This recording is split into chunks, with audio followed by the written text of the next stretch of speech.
সাধারণত বাগানের কথা ভাবলে আমাদের চোখের সামনে একটা সমতল মানে একটা সবুজ জায়গার ছবি ভেসে ওঠে, তাই না? হ্যাঁ, একদমই তাই।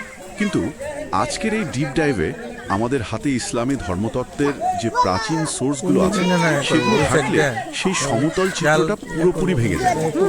একেবারেই ভেঙে যায়। আমাদের আজকের মিশন হলো এই সোর্সগুলো থেকে জান্নাতের 100টি স্তরের বিশাল স্থাপত্যের আড়ালে আসলে কি দর্শন লুকিয়ে আছে সেটা ডিকোড করা। আর সবচেয়ে অবাক করা ব্যাপার হলো সোর্স বলছে এর প্রতি দুটো স্তরের মাঝখানের দূরত্ব নাকি আসমানা জমিনের দূরত্বের সমান। বাপরে, এটা বিশাল। আর এই বিশাল কাঠামোর পেছনের যে কেন বা কারণটা সেটা কিন্তু আরো ইন্টারেস্টিং। আচ্ছা, মানে এটা তো কোনো সাধারণ রিয়েল এস্টেটের ব্যাপার নয়। সোর্সগুলো বলছে নিচের স্তরের মানুষরা ওপরের স্তরের মানুষদের ঠিক সেভাবেই দেখবে যেমনটা আমরা পৃথিবী থেকে রাতের আকাশের উজ্জ্বল নক্ষত্র দেখি। ও আচ্ছা, মানে তারার মতো দেখবে। একদম ঠিক। এর মানে হলো মানুষের আধ্যাত্মিক অর্জনের মাঝে যে বিশাল একটা পার্থক্য হতে পারে, এটা তারই একটা চাক্ষুষ মানে কসমিক রূপ। বুঝতে পেরেছি। আসমান জমিন সমান বিশালত্বের কথা যখন আসে তখন স্বাভাবিকভাবে মাথায় ঘোরে যে এর একেবারে নিচের তলা আর পেন্ট হাউসের মধ্যে পার্থক্যটা আসলে কেমন। লজিক্যাল প্রশ্ন। সোর্সগুলোতে মুসা নবী এবং স্রষ্টার একটা চমৎকার কথোপকথন আছে। কি বলবো, বলা হচ্ছে জান্নাতের সর্বনিম্ন স্তরের ব্যক্তি মানে যিনি সবার শেষে সেখানে প্রবেশ করবেন তাকে পৃথিবীর সবচেয়ে বড় রাজত্বের 10 গুণ সম্পদ দেওয়া হবে। অবিশ্বাস্য, তাই না? আধুনিক দুনিয়ার বিলিয়নিয়ারদের সম্পদের কথা চিন্তা করে তাকে 10 দিয়ে গুণ করলে যা দাঁড়ায় সেটা নাকি একদম লোয়েস্ট টিয়ার। এত সম্পদ দিয়ে একজন মানুষ করবেটা কি? এখানেই আসলে আল মুকাররাবুন বা সর্বোচ্চ স্তরের জান্নাতীদের পেছনের দর্শনটা আসে। মুসা যখন এই সর্বোচ্চ জান্নাতীদের সম্পর্কে জানতে চাইলেন তখন কিন্তু আর সম্পদের হিসাব দেওয়া হয়নি। হ্যাঁ, তাহলে কি দেওয়া হয়েছিল? স্রষ্টা জানিয়েছিলেন যে এদের জন্য সম্মান বৃক্ষ তিনি স্বহস্তে রোপণ করে তাতে গোপন শিলমোহর দিয়েছেন, যা কোনো চক্ষু আজ পর্যন্ত দেখেনি। কোনো চক্ষু দেখেনি। হ্যাঁ, কারণ এই সর্বোচ্চ স্তরটা কোনো ম্যাটেরিয়াল বা বস্তুগত বিলাসের জায়গা নয়, এটা হলো ঐশ্বরিক নৈকট্যের চূড়ান্ত রূপ। স্রষ্টার সাথে নিবিড় সম্পর্কের কারণেই তারা ওই নক্ষত্রের মতো অবস্থানে থাকেন। দাঁড়ান, এখানে আমার একটু খটকা লাগছে। বলুন। মানে একদিকে আমরা শুনছি এমন এক অদেখা অভাবনীয় গ্যালাক্সির কথা, আর অন্যদিকে সোর্সগুলো বলছে এই জায়গা পৌঁছানোর উপায়গুলো নাকি খুবই সাধারণ। সাধারণ মনে হতে পারে। আমাদের মনে হতে পারে এই লেভেলে যেতে হলে হয়তো দিনরাত 24 ঘন্টা শুধু ইবাদত করতে হবে, দুনিয়া ত্যাগ করতে হবে। কিন্তু দেখা যাচ্ছে কোনো ইয়াতিমের দায়িত্ব নিলে নাকি জান্নাতে নবীর ঠিক ততটাই কাছাকাছি থাকা যাবে যতটা হাতের তর্জনী আর মধ্যম আঙুল থাকে। একদম পাশাপাশি। হ্যাঁ, তো ধর্মতত্ত্ব কেন সামাজিক কাজকে ইবাদতের সমান বা উপরে রাখছে? এটাকে একটু কন্ট্রাডিক্টরি শোনাচ্ছে না? আসলে এই বৈপরীত্যটাই এই সোর্সগুলোর সবচেয়ে বড় চমক। ইসলামে আধ্যাত্মিকতা আর সমাজ কল্যাণ মোটেও আলাদা কোনো বক্স নয়। আচ্ছা, মেকানিজমটা খুব সহজ। নিজের জিহ্বা বা প্রবৃত্তিকে নিয়ন্ত্রণ করা, প্রতিবেশীকে কষ্ট না দেওয়া বা মানুষের মাঝে শান্তি ছড়িয়ে দেওয়া, মানে মেসোশাল হওয়া আর কি। হ্যাঁ, আর এগুলোর মানেই হলো নিজের ইগো বা নফসকে জয় করা।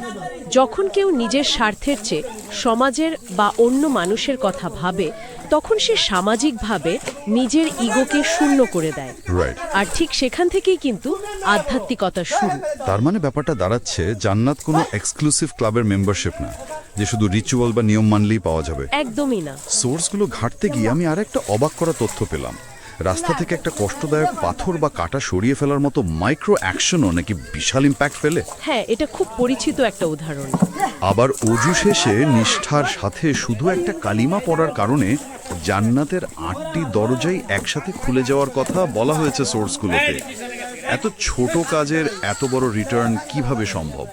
কারণ এখানে কাজের ভলিউম বা পরিমাণের চেয়ে ইখলাস বা আন্তরিকতা কিভাবে কাজ করে সেটা দেখা হয়। সোর্সগুলোতে খুব সুন্দর একটা উদাহরণ দেওয়া আছে। কি রকম? ধরুন, এমনকি কেউ যদি পাখির বাসার মতো ছোট্ট একটা মসজিদ নির্মাণে অবদান রাখে, তার জন্য নাকি জান্নাতে ঘর তৈরি করা হয়। পাখির বাসার মতো সত্যি? হ্যাঁ, সোর্সে ঠিক এভাবেই বলা আছে। রাস্তা থেকে পাথর সরানোর কাজটা শুধু একটা ফিজিক্যাল কাজ নয়, এটা হলো নিঃস্বার্থতার প্রমাণ। নিয়তের এই বিশুদ্ধতায় দুনিয়ার একটা অতি সাধারণ কাজকে অনন্তকালের বিশাল প্রাপ্তিতে রূপান্তর করে। আলোচনাটা সামারাইজ করলে দেখা যাচ্ছে জান্নাত অর্জন করা মানে সমাজ থেকে বিচ্ছিন্ন হয়ে যাওয়া নয়, বরং এটি আত্মিক বিশুদ্ধতা, নিজের ইগোকে দমন করা এবং চরম পরোপকারের একটা ইন্টিগ্রেটেড রেজাল্ট। ছোট ছোট কাজ, কিন্তু তার পেছনের উদ্দেশ্যটা হতে হবে বিশাল। একদম ঠিক বলেছেন। এই ধর্মতাত্ত্বিক সোর্সগুলো আমাদের এটাই শেখায় যে প্রাত্যহিক জীবনের খুব সাধারণ মুহূর্তগুলোই আসলে অনন্তকালের অস্তিত্বকে গড়ে তোলার সবচেয়ে বড় সুযোগ। চমৎকার একটা পয়েন্ট। তো আজকের এই ডিপ ডাইভ শেষ করার আগে একটা বিষয় ভাবার জন্য রেখে যাই। নিশ্চয়ই। আমরা সবাই জীবনে বড় কিছু অর্জনের জন্য বিশাল সব পরিকল্পনা করি, ক্ষণস্থায়ী সাফল্যের পেছনে নিরন্তর ছুটি। কিন্তু সোর্সগুলোর কথা যদি সত্যি হয়, তবে হয়তো কাল সকালে অফিসে যাওয়ার পথে কোনো অপরিচিত মানুষের দিকে তাকিয়ে একটা নিঃস্বার্থ হাসি দেওয়া, বা রাস্তা থেকে একটা ইটের টুকরো সরিয়ে দেওয়াই হতে পারে সেই মাস্টার কি, যা হয়তো কোনো এক অদেখা গ্যালাক্সির দরজা খুলে দিতে পারে। বড় কিছুর খোঁজে আমরা কি প্রতিদিনের এই ছোট ছোট জাদুকরী মুহূর্তগুলো হারিয়ে ফেলছি না?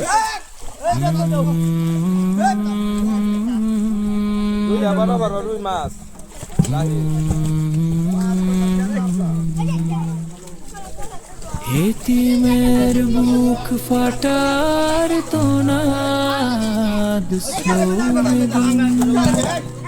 soft crying the thunderous wonder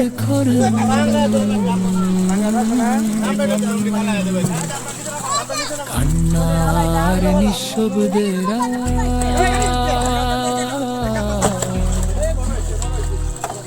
ধীরে খুব ধীরে কান্নার ভাঙা শব্দ রাতে অন্ধকারে প্রতিধ্বনিত মা, তুমি কি আমাকে শুনছো? এক শিশুর কণ্ঠে কম্পন ভাঙন কষ্ট, দূর কোথাও থেকে এক গভীর বেশ ধ্বনি ওঠে আল্লাহ আল্লাহ আল্লাহ, যেন আকাশও কাঁদছে তার সাথে। একাকী শিশুর আরতি, হে আল্লাহ আমি ভয় পাই রাতে, মা বাবা নেই পাশে, ডাকি ডাকি কিন্তু কেউ সাড়া দেয় না। আমার বিছানা ঠান্ডা, আমার বুক গরমের কান্নায় ভিজে যায়, কেউ এসে জড়িয়ে ধরে না, কেউ মাথায় হাত রাখে না। হে আমার রব, আমাকে